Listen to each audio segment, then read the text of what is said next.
안녕하세요. 저는 회계사무소에서 일하고 있는 40대 여성입니다. 제 나이쯤 되는 여자들은 보통 남편과 아이가 있는 경우가 많지만 저는 혼자 살고 있는 독신이고요. 앞으로도 결혼 생각이 없습니다.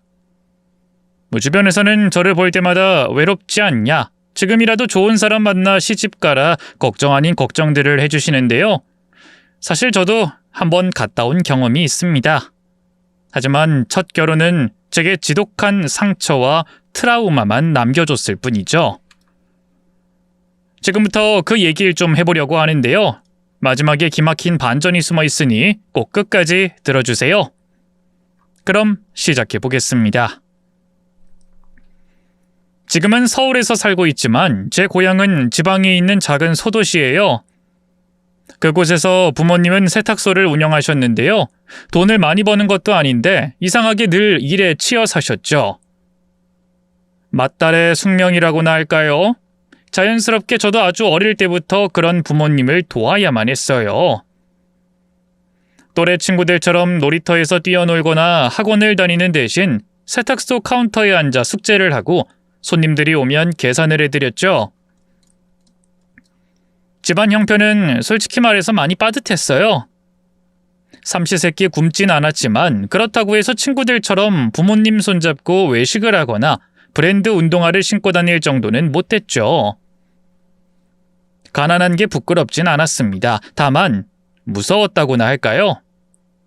부모님이 열심히 일하는데도 돈 한 푼 두 푼에 작아지는 걸 볼 때마다 가난이란 게 사람을 얼마나 옥죄는지 뼈저리게 배웠거든요. 그날은 비가 억수같이 쏟아지는 날이었어요. 당시 12살이었던 저는 평소처럼 가게 카운터에서 숙제를 하고 있었고요. 부모님은 가게 밖에 있던 옷을 들여놓고 방수천을 씌우느라 정신이 없었죠. 그런데 그때 가게 문이 벌컥 열리더니 동네에서 옷을 제일 많이 맡기는 단골 손님이 들어왔어요. 손에 코트 하나를 들고 있었는데 한눈에 봐도 표정이 울그락불그락했죠. 아니 사장님 이게 뭐예요? 엊그제 여기 드라이 맡겼던 코트인데 얼룩이 하나도 안 지워졌잖아요.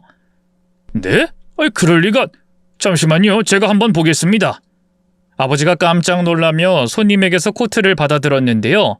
앞섭에 검은색 얼룩이 여기저기 튀어 있었어요. 어우, 이거 어떻게 된 거야? 보니까 잉크인 것 같은데 여기서 생긴 얼룩은 아닌 것 같고요. 혹시 드라이 후에 어디 입고 나가셨습니까? 제가 봐도 세탁소에서 생길 만한 얼룩이 아니었어요. 만약 지워지지 않았다면 아버지가 몰랐을 일도 없었고요. 아버지도 그걸 깨달았는지 손님에게 조심스럽게 질문을 던졌지만 손님은 오히려 더욱더 성을 내더군요. 아니 사장님 무슨 말을 그렇게 해요? 내가 입고 나가서 더럽혔다가 모른 체하고 다시 가져왔다는 거야 뭐야? 아니요, 제 말뜻은 그게 아니라 전 입고 나간 적 없고요.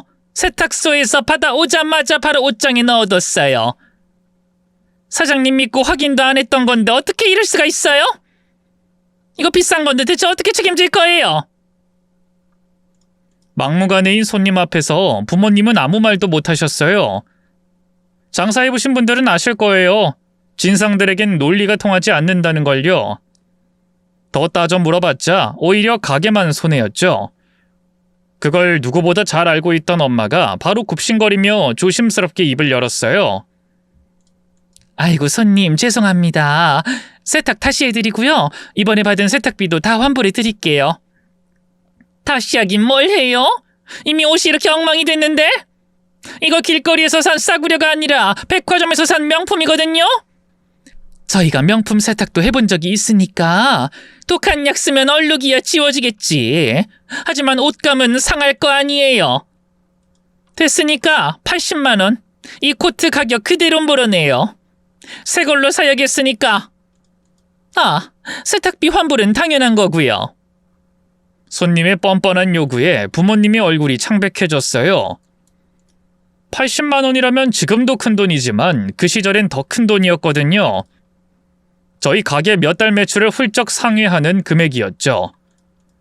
당황한 아버지가 안경을 벗어 이마에 땀을 훔치더니 머뭇거리며 말했어요. 손님, 저희가 최대한 보상해 드리겠습니다. 하지만 코트 가격을 그대로 다 물어달라 하시는 건 기가 막혀. 옷을 망쳤으면 새 옷값을 그대로 물어주는 건 당연하죠. 이따위로 장사할 거야 정말? 내가 여기 토박이라 동네 사람들 민심 꽉 잡고 있거든요. 제대로 소문 한번 내봐 어디? 손님 왜 그러십니까? 알겠습니다. 보상해 드릴게요. 근데 조금만 시간을 주시면 안 될까요? 이번 달에 가게 사정이 좀 빠듯해서 며칠만, 일주일만이라도 시간을 주시면. 아버지의 애원에 손님은 선심이라도 쓴다는 듯 사흘 후에 다시 오겠다고 했고요. 씩씩거리며 그렇게 가게를 나가버렸죠. 부모님은 한동안 아무 말도 못했어요. 아버지는 입술을 꽉 깨문 채 세탁기에 기대어 앉았고 어머니는 한숨을 내쉬며 가계부를 뒤적이기 시작했죠. 저는 숙제하던 연필을 내려놓고 가만히 그런 부모님을 바라봤어요. 스스로 아무것도 할 수 없는 무력한 자신이 얼마나 싫었는지 몰라요. 아마 그때부터였을 거예요. 어떻게든 돈을 많이 벌어서 꼭 성공하겠다고 결심한 게 말이죠. 이후 제가 한 일은 죽자사자 공부만 한 거였어요. 가난에서 벗어나는 길은 서울에 있는 좋은 대학에 가서 좋은 직장을 잡는 것뿐이라 생각했거든요. 그래서 밤늦게까지 세탁소일을 돕고도 졸음을 참아가며 새벽 내내 책을 붙잡았죠. 부모님은 여자는 적당히 공부해서 시집이나 잘 가면 된다 라고 했지만 전 그런 말을 들을 때마다 더 이를 악물었네요. 그리고 결국 원하는 대학엔 못 갔지만 서울의 한 사립대에 입학하면서 상경할 수 있었죠. 고향을 떠나 서울에 도착한 날 저는 기차역에서 내려 번잡한 인파를 보며 속으로 다짐했어요. 이제부터 내 인생은 달라질 거야. 난 반드시 성공할 거라고. 그때는 몰랐어요. 그 다짐이 얼마나 허망한 것이었는지 말이죠. 서울살이는 생각보다 훨씬 가혹했어요. 지방에서 올라온 학생들이 의뢰 그렇듯 저도 학교 근처에 위치한 제일 싼 고시원에서 생활했는데요. 방이라고 하기에도 군색할 만큼 비좁은 곳이었어요. 창문도 없는 반지하 방에 가만히 누워있으면 내가 정말 서울에서 뭔가를 이룰 수 있을까 걱정돼 한숨이 절로 나왔죠. 하지만 뒤돌아볼 여유는 없었어요. 부모님은 제 대학 등록금을 마련하려고 더 늦게까지 가게 문을 열어두셨고요. 전기세며 수도세까지 아끼며 살고 계셨거든요. 그런 부모님을 실망시켜드릴 순 없었죠. 고등학교 때보다 더 열심히 공부했어요. 따로 아르바이트도 시작했죠. 낮엔 강의실에서 수업을 듣고 저녁엔 호프집에서 술잔을 나르거나 편의점 카운터를 보는 나날들이 이어졌죠. 방학 때나 평소엔 그래도 좀 할만했는데요. 시험 기간엔 그야말로 죽을 것 같았어요. 하루에 채 2시간도 못 자는 날들이 허다했네요. 노동으로 지친 몸을 이끌고 고시원에 돌아와 얼음물에 발을 담가가며 공부할 때면 서러움에 눈물이 절로 나왔죠. 그땐 지금처럼 학자금 대출 제도가 체계적이지 않았어요. 대학 등록금이 부담스러웠던 저는 학기마다 장학금을 노렸지만 서울에 올라와 보니 저보다 공부 잘하는 애들이 수두룩 빽빽이었어요. 1학년 때 한 번 장학금을 타봤을 뿐 그 뒤로는 줄줄이 미끄러지기만 했죠. 부모님에게 더 부담을 주고 싶지 않았기에 아르바이트 시간을 점점 늘려나갔는데요. 문제는 그게 학업에도 영향을 주기 시작했다는 거예요. 처음엔 버틸만 했어요. 수업도 빠지지 않고 듣고 레포트도 어떻게든 마감에 맞췄죠. 하지만 점점 일이 많아지고 밤을 새는 날이 많아지면서 강의 시간에 꾸벅꾸벅 졸기 일쑤였어요. 나중엔 시험 당일에도 일을 해야 하는 상황까지 왔죠.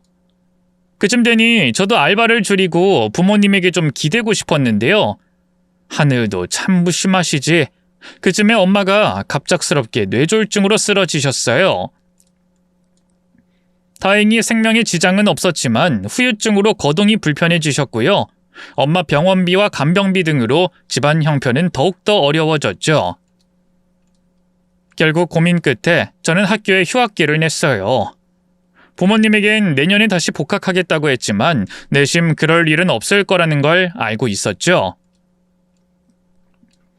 그렇게 저는 대학을 그만두게 됐고요. 부랴부랴 일자리를 알아보기 시작했어요. 지금처럼 취업 경쟁이 치열하진 않았지만 그렇다고 해서 누구나 쉽게 직장을 구할 수 있는 시대도 아니었어요. 여기저기 크고 작은 기업에 이력서를 넣었지만 번번이 미끄러지기만 했는데요.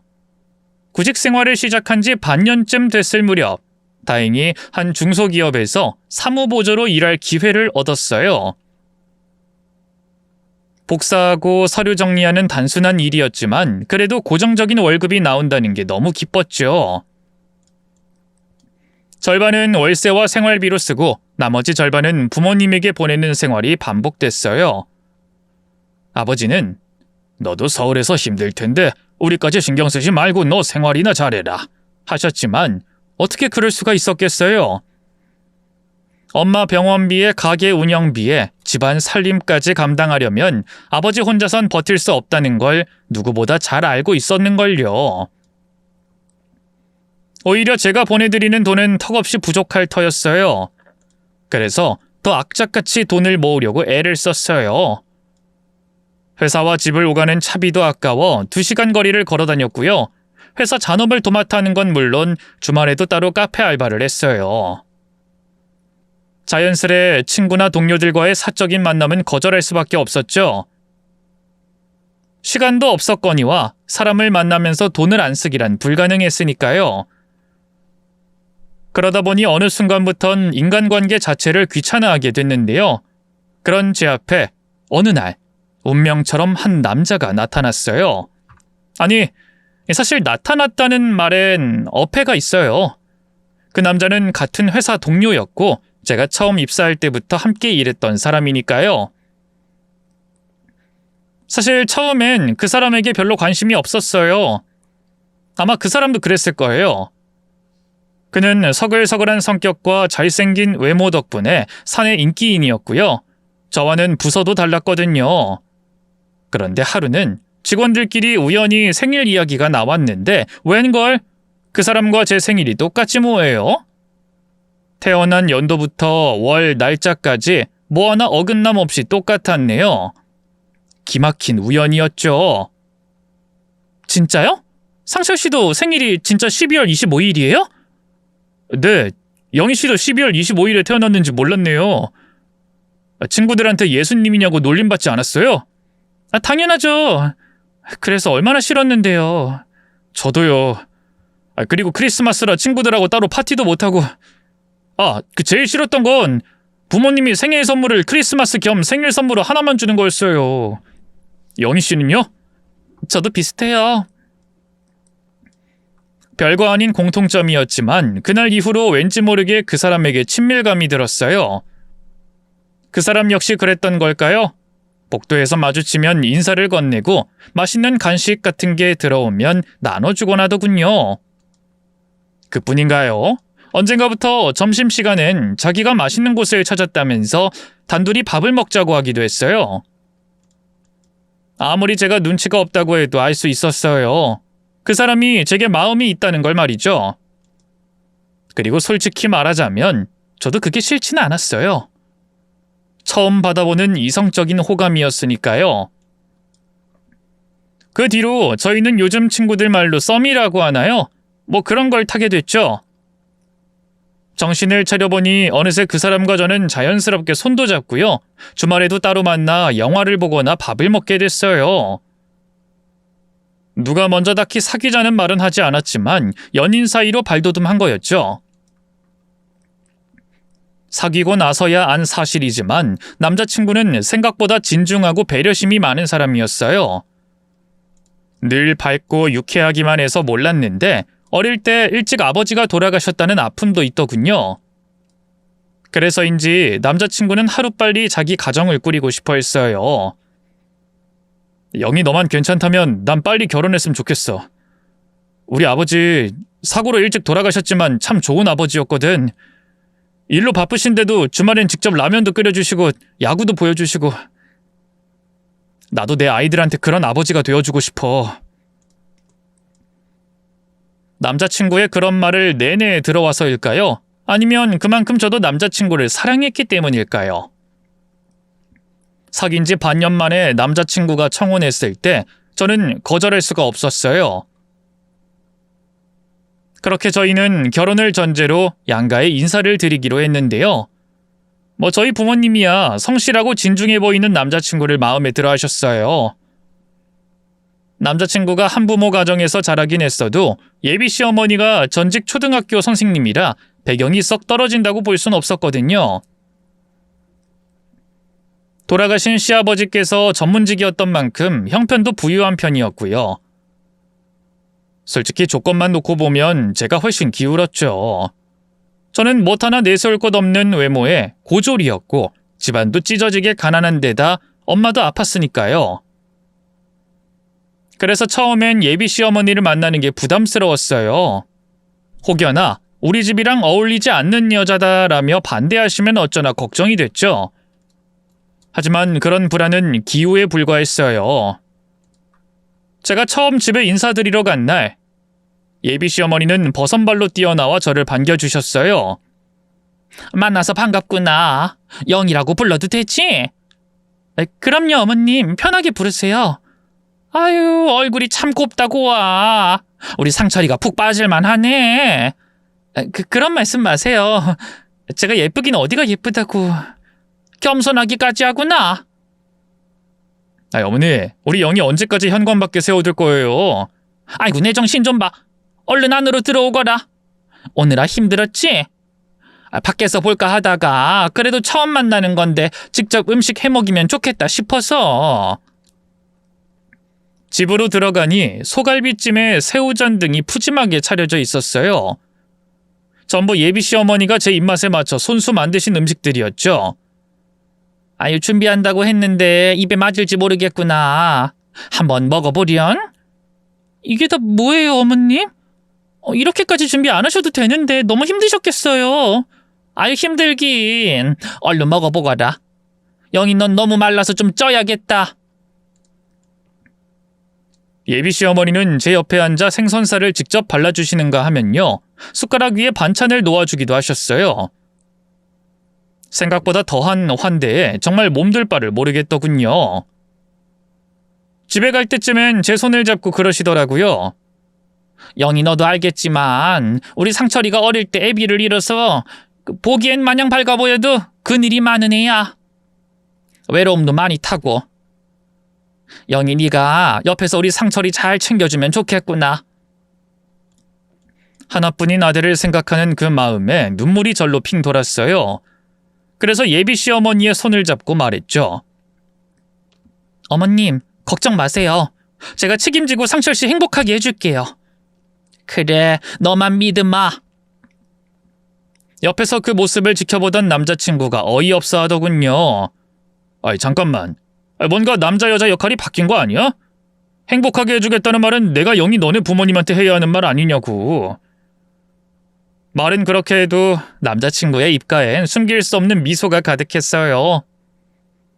그 모습을 보는데 문득 이 집의 일원으로서 생각보다 잘 지낼 수 있을 것 같다는 생각이 들더군요. 물론 한편으로는 좀 의아하기도 했어요. 현실적으로 생각해보면 저처럼 조건이 부족한 며느리를 시어머니로서 흔쾌히 받아들이기가 쉽지 않았을 텐데 말이죠. 하지만 그땐 그저 어머님이 참 좋은 분이라서 그렇구나 라고만 생각했네요. 그 뒤에 어떤 끔찍한 비밀이 도사리고 있는지도 모르고 말이죠. 이후 결혼 준비는 일사천리로 진행됐어요. 예비 시어머니께선 저희 결혼을 정말 반기시는 듯 했고 적극적으로 나서서 결혼 준비를 도와주셨죠.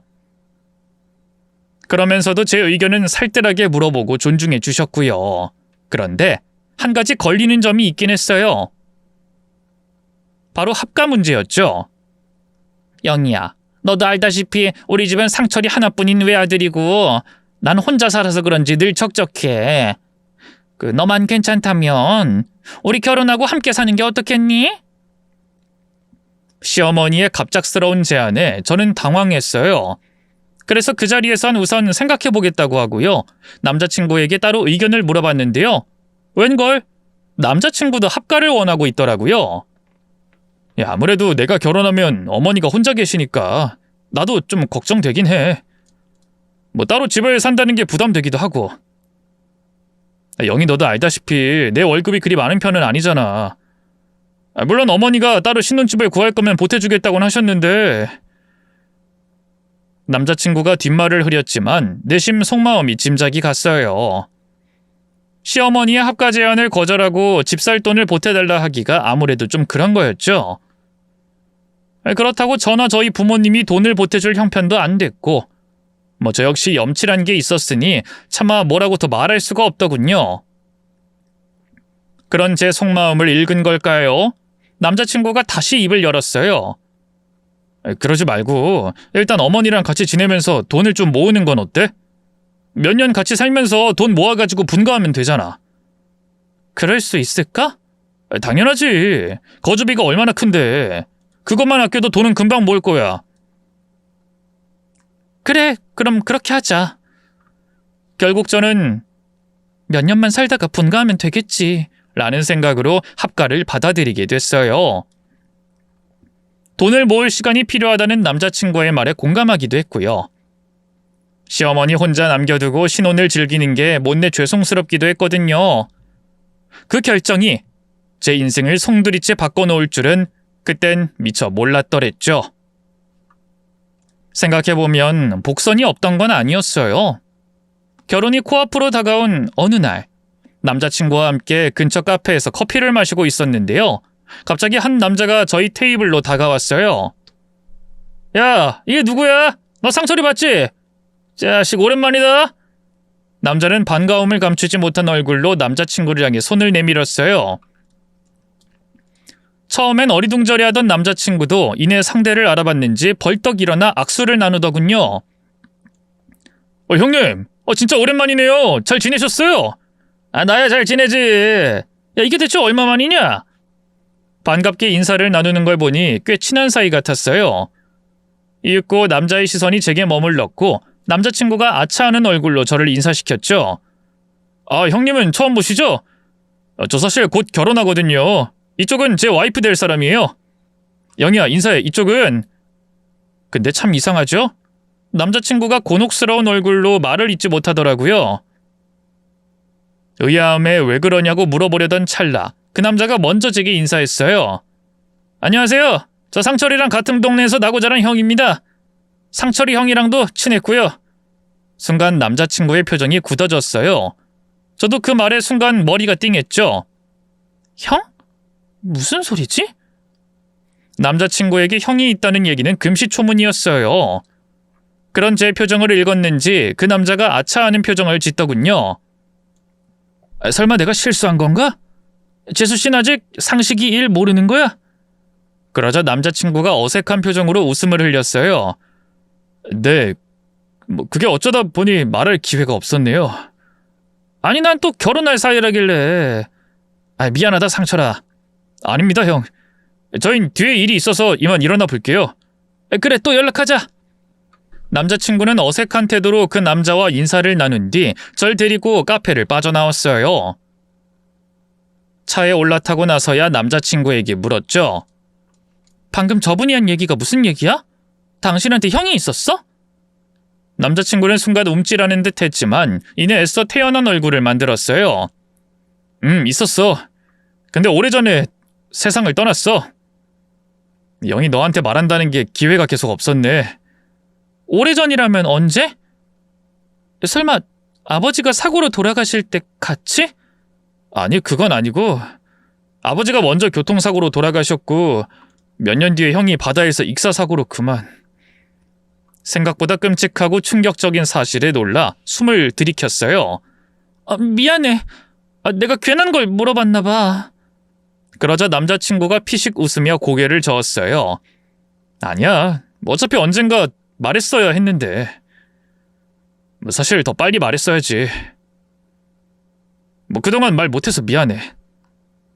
솔직히 그날은 남자친구의 기분을 헤아려 아무 말도 할 수 없었는데요. 그날 잠자리에 들면서 좀 찝찝하긴 하더라고요.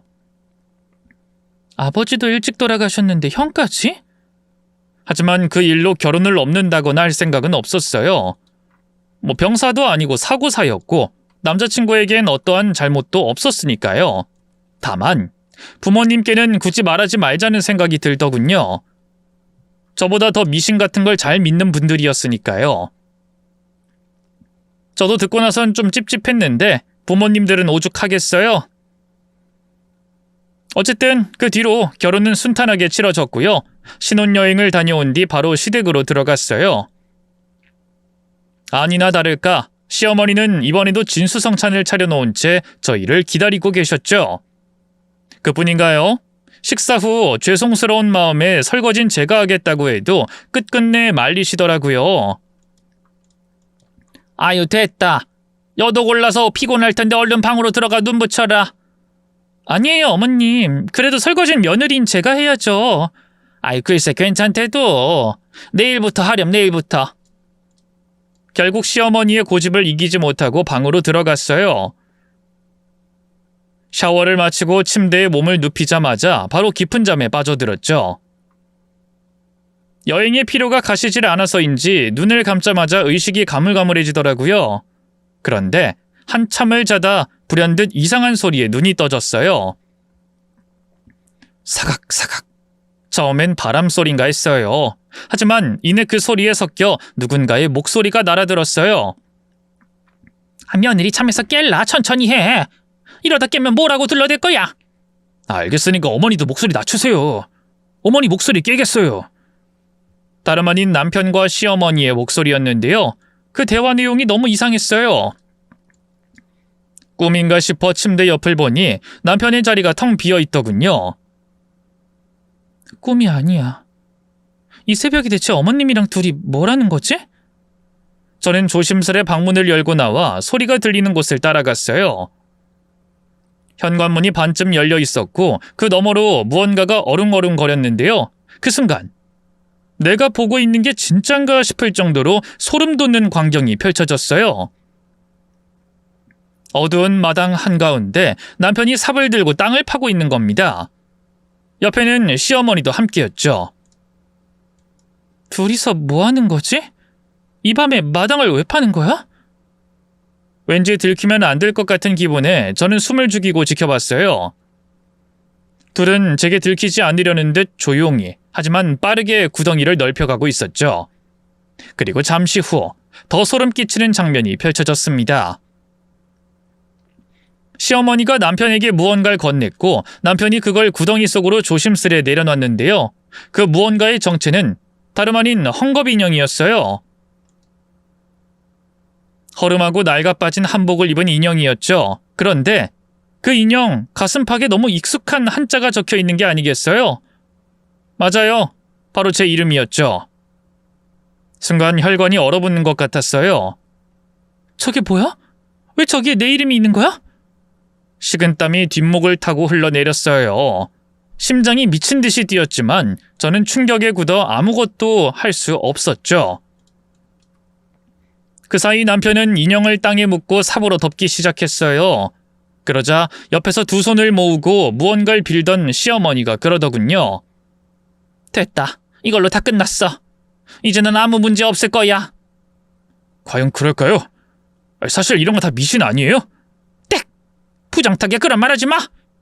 미신이라니. 효험이 있어야지. 있어야 하고 말고. 내가 무슨 심정으로 저 모자란 년을 네 짝으로 들였는데. 그러자 남편의 얼굴이 급격히 어두워졌어요. 모르겠어요.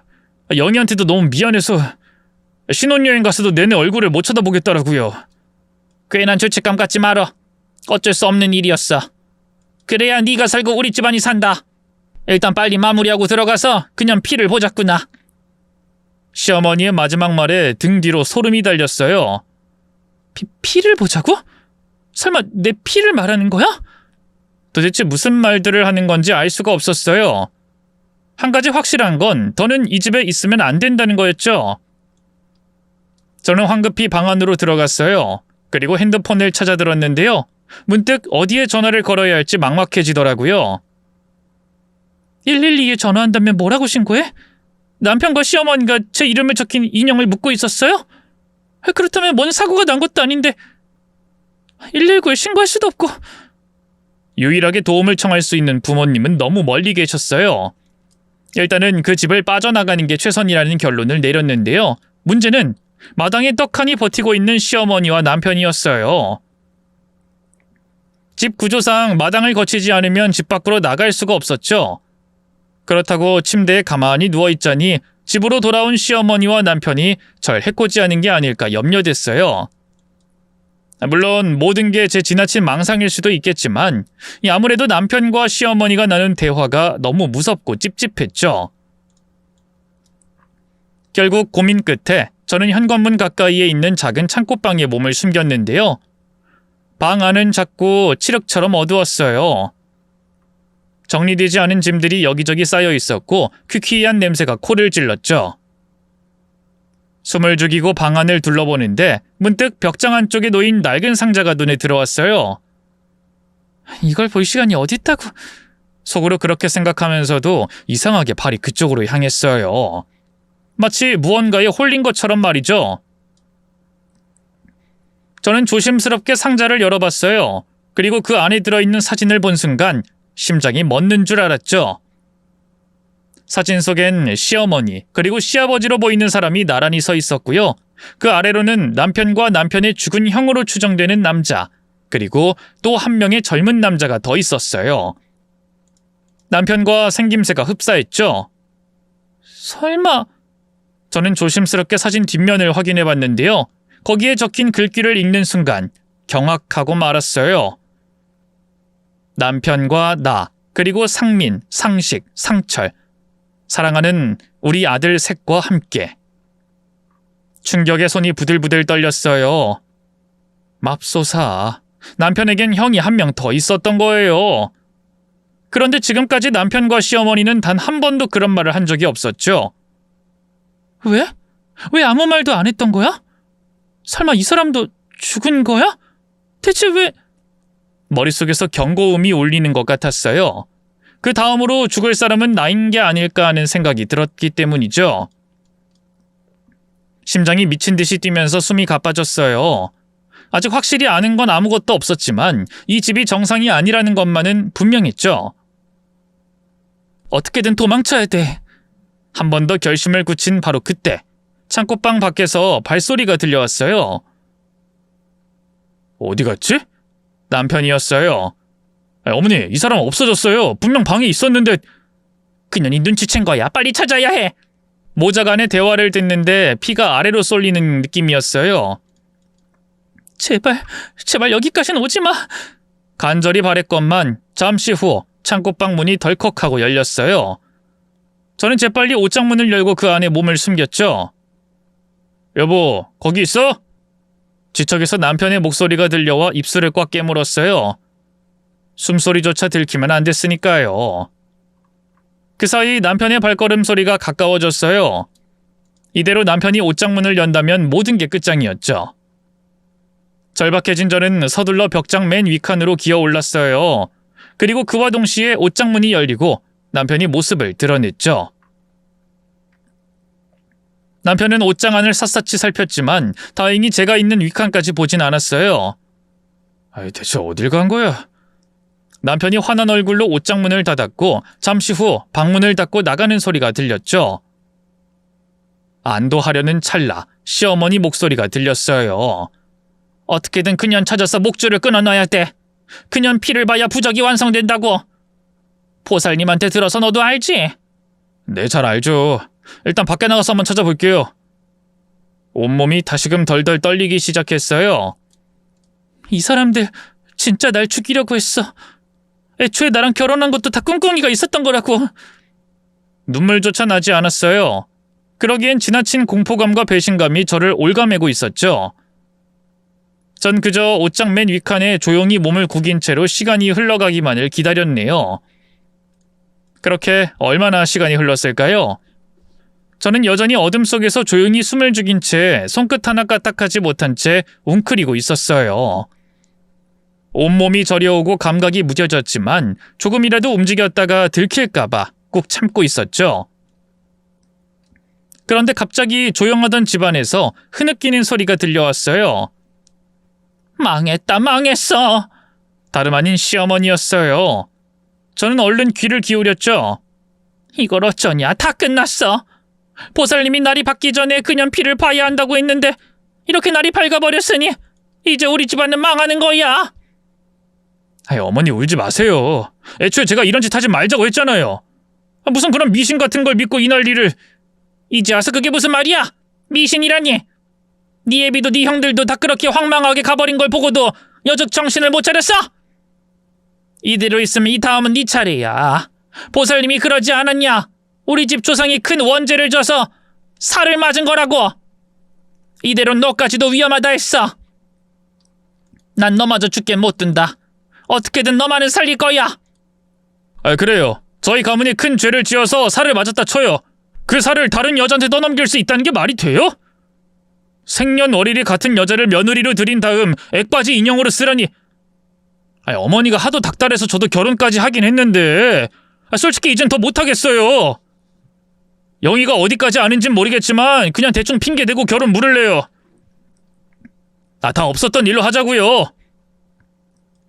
그제야 모든 퍼즐 조각이 맞춰졌어요. 남편이 저한테 유독 친절했던 이유, 시어머니가 처음부터 저를 너무 쉽게 받아들였던 이유. 애초에 이 결혼은 사랑으로 이뤄진 게 아니었어요. 대대로 남자가 죽어나가는 집안의 저주를 대신 받을 희생양이 필요했던 거죠. 저는 입을 틀어막고 숨을 삼켰어요. 창자가 에이는 듯한 아픔과 충격이 저를 덮쳤죠. 그렇게 얼마나 넋을 놓고 있었을까요? 정신을 차려보니 주위가 고요했어요. 어느새 완전히 날이 밝았는지 남편이 현관문 밖으로 나가는 소리, 차를 몰고 나가는 소리가 연달아 들렸어요. 남편이 출근했고 이제 집엔 시어머니뿐이었죠. 두렵지 않다면 거짓말이었지만 늙고 삐쩍 마른 시어머니쯤은 제가 어떻게든 이겨볼 수 있을 것 같았어요. 그래서 조심스럽게 옷장에서 내려와 창고 문을 열었는데요. 마침 거실에도 마당에도 아무도 없더군요. 좋아, 이대로 이 집을 일단 빠져나가자. 그런 다음 경찰서로, 아니 집으로 가는 거야. 그런데 문득 걱정이 됐어요. 경찰이든 부모님이든 과연 내 말을 믿어줄까? 정신병자로 보는 게 아닐까 싶더군요. 제가 겪은 일이 스스로 생각해도 너무 기가 막혔으니까요. 이대로는 안 되겠어. 뭔가 증거가 필요해. 저는 결심했어요. 이 집에서 나가기 전에 확실한 증거를 잡기로 말이죠. 저는 마당으로 나가 조심스럽게 삽을 들었어요. 뭐라 해도 가장 확실한 증거물은 제 이름 석자가 박힌 그 인형이라고 생각했거든요. 해가 완전히 뜨면서 마당은 밝아졌지만 제 심장은 아직도 새벽의 공포에 사로잡혀 뛰고 있었어요. 여기야. 여기서 저걸 묻었어. 눈앞에 어젯밤 남편과 시어머니가 흙을 덮었던 자리가 선명하게 보였죠. 저는 최대한 소리를 내지 않으려고 숨을 죽인 채 삽을 내려 찍었어요. 흙이 파헤쳐질 때마다 손에 땀이 배어 미끄러졌죠. 하지만 한순간도 멈출 수 없었네요. 그렇게 몇 번이나 삽질을 했을까요? 마침내 삽 끝에 무언가 단단한 감촉이 느껴졌어요. 조심스럽게 손을 뻗어 흙을 털어내자 그 끔찍한 헝겊 인형이 모습을 드러냈죠. 한복자락에 흙이 잔뜩 묻어 있었지만 가슴팍에 적힌 글씨는 여전히 선명했어요. 가까이서 보니 더 피가 얼어붙는 기분이었네요. 하지만 그렇게 인형이나 살펴보면서 여유를 부릴 때가 아니었어요. 저는 인형을 품 안에 넣고 그대로 뒤돌아 대문 밖으로 내달리려고 했는데요. 그 순간 등 뒤에서 익숙한 목소리가 들려왔습니다. 그걸 왜 다시 꺼내는 거니, 영희야? 소름 끼칠 정도로 부드러운 그 목소리를 듣는 순간 숨이 턱 막혔어요. 차마 돌아보지도 못한 채로 굳어버렸죠. 하지만 곧 정신을 차리고 주머니에 손을 넣어 핸드폰 녹음 버튼을 눌렀어요. 그리고 조심스럽게 몸을 돌렸는데요. 시어머니가 귀기 어린 얼굴로 저를 본 채 서 있었어요. 평소에 그 인자하고 차분한 얼굴은 온데간데 없이 눈동자가 부릅뜨여 있고 살갗은 벌겋게 달아올라 있었죠. 어머님, 내가 묻잖니. 그 인형은 왜 다시 꺼낸 거냐고. 그러니까... 저는 차마 말을 잇지 못하고 허둥거리다가 이내 이를 악물었어요. 누가 봐도 제가 피해자인데 이렇게 도가니 든 쥐처럼 쩔쩔맬 필요가 없다는 생각이 들었거든요. 남편은 몰라도 시어머니쯤은 몸싸움에서도 지지 않을 자신이 있었고요. 저는 품에 넣어둔 인형을 꺼내 시어머니 앞에 내밀며 단호하게 말했죠. 그래요. 어젯밤에 다 봤어요. 어머님이 그 이하고 마당에서 무슨 짓을 했는지 말이죠. 그뿐인 줄 아세요? 아버님은 물론이고 남편 위로 있던 형 둘마저 다 죽었고 이젠 남편마저 죽을까봐 그 집안의 살인지 뭔지를 제게 떠넘기려는 것도 다 알아요. 액바지 인형이라니. 그이도 그렇고 어머님도 너무 소름 끼쳐요. 둘 다 미쳤어요. 제정신이 아니라고요. 제 비난에 시어머니의 눈빛이 흔들렸어요. 그러자 그것도 잠시 시어머니가 이내 비웃음을 흘리듯 고개를 저었죠. 그래서 그게 뭐? 액바지 인형 따위로 널 쓰는 게 아니었으면 니까짓게 우리 아들하고 결혼이라니 그게 가당키나 하니?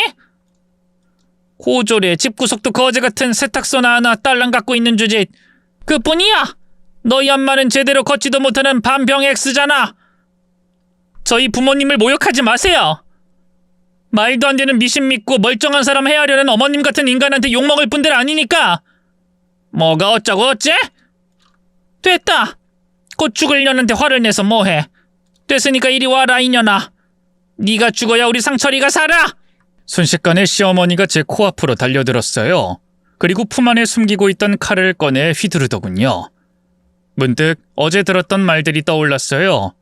그년 피를 봐야 부적이 완성된다고 했던가요? 시어머니와 남편은 정말로 저를 죽일 작정이었던 거예요. 새삼 그 사실을 다시 깨달으니 심장이 미친 듯이 뛰더군요. 저는 시어머니의 칼을 피하며 필사적으로 호소했어요. 어머님 제발 정신 좀 차리세요. 이런 말도 안 되는 미신이 어딨어요.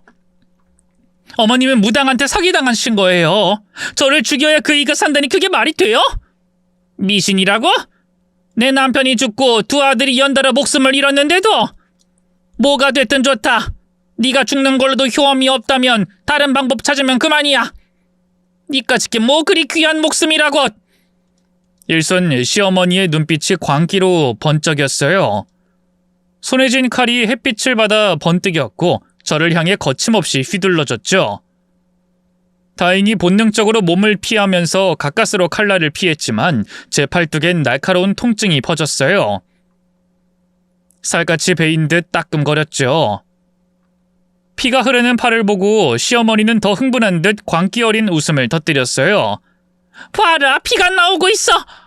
조금만 더 하면 이제 부적이 완성될 거야. 상철이, 내 아들은 무사할 거라고. 어머님 제발 그만하세요. 정신 좀 차리시라고요.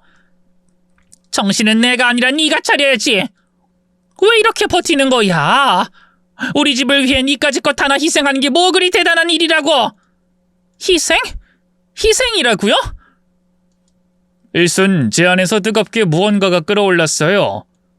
이건 미신이 아니었어요. 누군가를 살리기 위한 희생 같은 것도 아니었어요.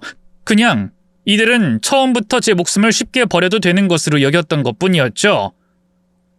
그래요. 어머님 말처럼 전 못 베어먹었고 집도 가난해요. 하지만 그렇다고 해서 제가 어머님 아들을 위해서 죽어야 하나요? 전 아무것도 모른 채 정말 그 사람을 사랑해서 결혼까지 했어요. 그런 저를, 아무것도 모르는 저를 처음부터 죽일 작정으로 속인 거면서 어떻게 그걸 희생이라는 말로 포장해요? 이건 범죄고 살인이라고요. 제 절규에 시어머니가 잠시 멈칫했어요.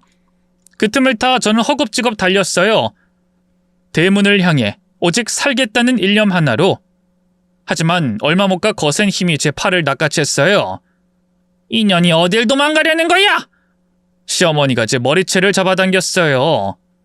저는 비명을 지르며 반사적으로 시어머니를 밀쳐냈는데요. 몸이 휘청이며 중심을 잃은 시어머니가 비틀거리더니 마당 한쪽에 놓인 장독대에 머리를 세게 부딪혔죠. 와장창 깨지는 항아리 소리와 함께 시어머니는 바닥에 쓰러졌어요. 시어머니의 손에 쥐어져 있던 칼도 땅바닥으로 나뒹굴었죠. 저는 뒤도 돌아보지 않고 도망치기 시작했어요. 마당을 가로질러 미친 듯이 대문으로 내달렸죠. 이년이 어디가? 멈춰! 바로 그때였어요.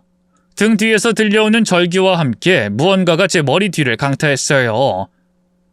순간 눈앞이 핑 돌면서 중심을 잃고 휘청였죠. 땅바닥에 무릎을 꿇고 정신을 잃을 뻔했지만 이를 악물고 다시 몸을 일으켜 세웠네요. 저는 가까스로 문을 열고 대문 밖으로 뛰쳐나왔습니다.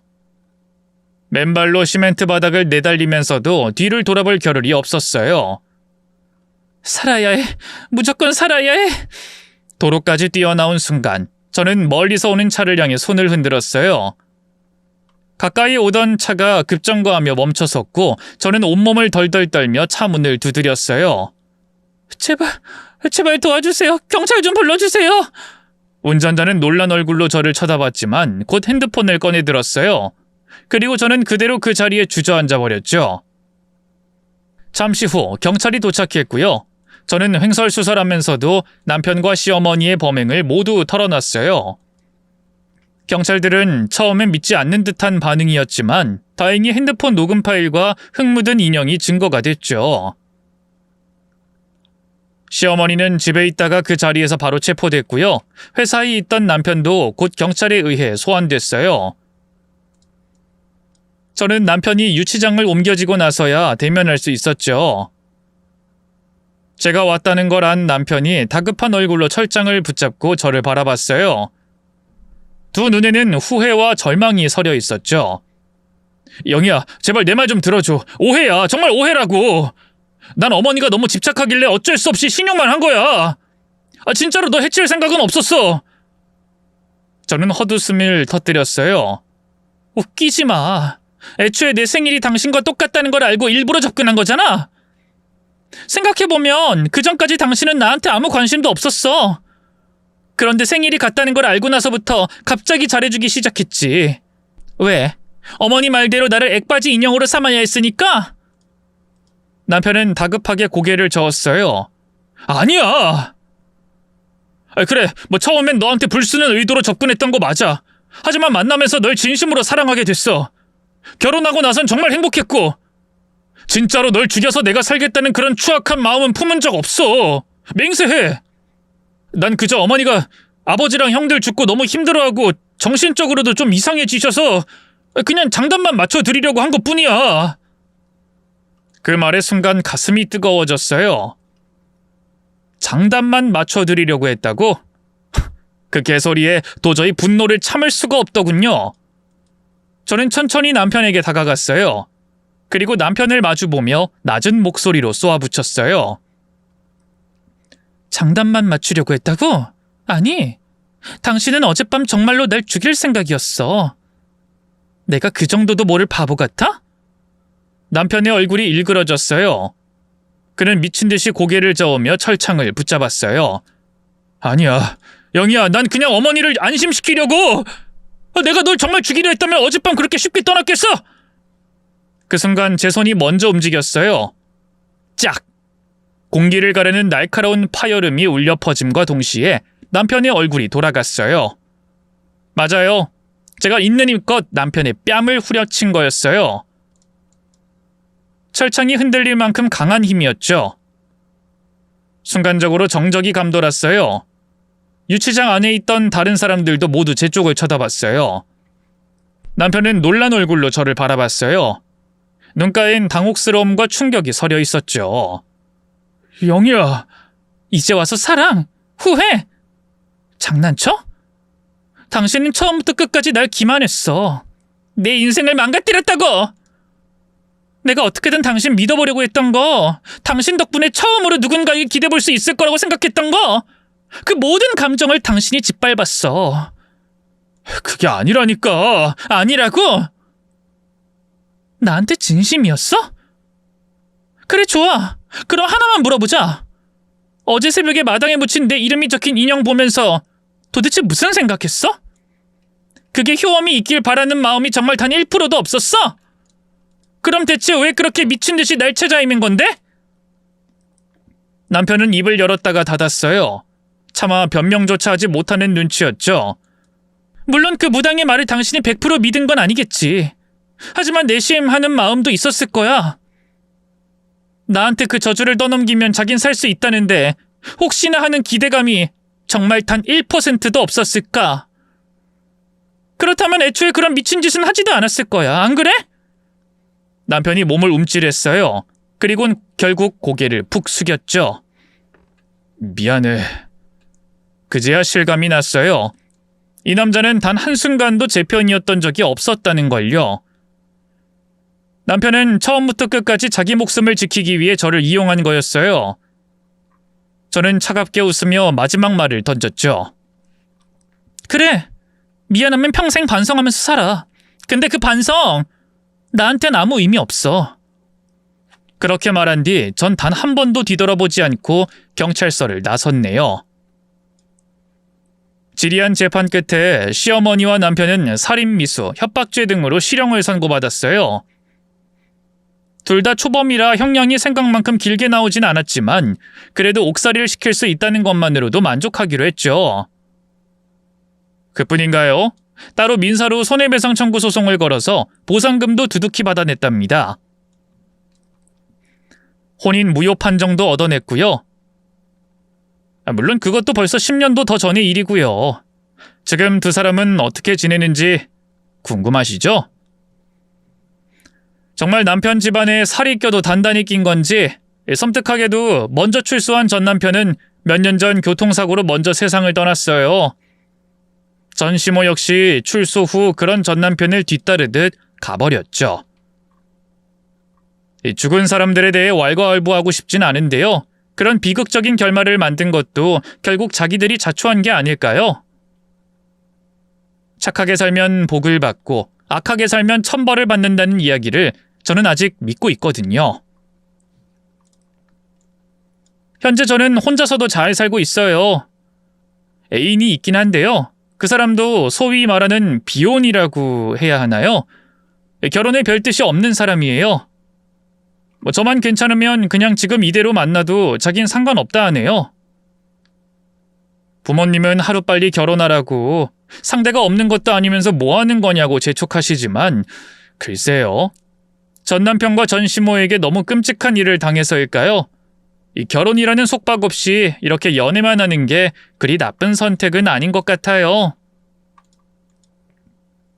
썰밤 가족 여러분은 어떻게 생각하시나요? 댓글로 의견 주시면 새겨드릴게요. 인생 선배님들의 많은 조언 부탁드려요. 제 긴 이야기 들어주셔서 고맙습니다. 모두 행복하세요.